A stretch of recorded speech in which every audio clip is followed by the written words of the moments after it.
I love this question for money on your mind this week. It is, what should I know before I follow a trend?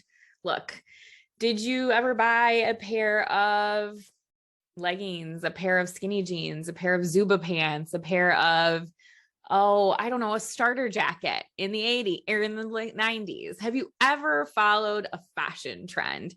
Well, okay. Your investing trends are probably not the same as a fashion trend, but there are several things that you should consider. First, one, not just because everybody else is doing it doesn't mean that it's something that you should do. Kind of relates to fashion, but in an element of don't do it just because everybody else is doing it, you need to understand, secondly, what is your risk appetite? A lot of things that are trending could be outside of what you feel comfortable for. Risk is how comfortable do you feel with ups and downs, losing money, right? Not just the gain of the money, but the loss of the money. How much are you willing to risk in order to have a greater amount of return? Perhaps if you are needing this money in a short period of time, you shouldn't be putting a lot of it at risk, because what happens if you were to lose it all?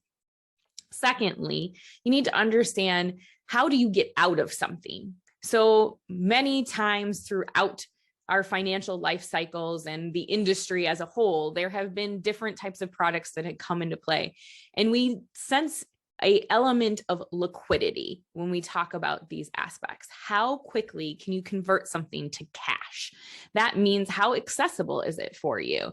You can't necessarily convert every type of investment to cash right away. So, I hear a lot of different buzzwords out there about different types of investment vehicles. We can't talk about all of them today. Now, some of them might be here for the long term. Some of them might not. Some of them might be like Zubas that are trendy, but not here to stay for a long time. And that being said, you need to understand, if you're going to put something into a vehicle, how quickly can you get it out if you were need to? Lastly, you need to understand too, what is it that you are setting aside in your personal wealth picture to participate in this investment vehicle? Don't put all of your eggs in one basket, essentially. That's an age-old saying and used to mean like, don't put all of them with one financial advisor or one financial professional. The reality is, if you have one financial professional, you should be diversified anyway. But think of it as slices of different types of pie. You don't want to eat all the same type of pie if you could have all different types of pie. The reality is, if you put all of your eggs in one basket or you buy the same type of pie, if that decreases, then there goes the entirety of your portfolio. Now, if it increases, that's great. But most people are not going to talk to you about their losses. They're going to celebrate their wins. So I would be cautious on anything. So 3 things that you should be considering. 1, what's your personal risk appetite? Don't just do it because everybody else is doing it. 2, understand how quickly you can convert something to cash. What is the liquidity?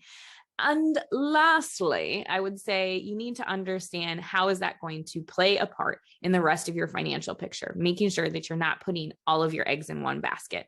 Ooh, and a bonus piece. What are the fees associated both on the front side and the back side of anything that you might decide that you want to do?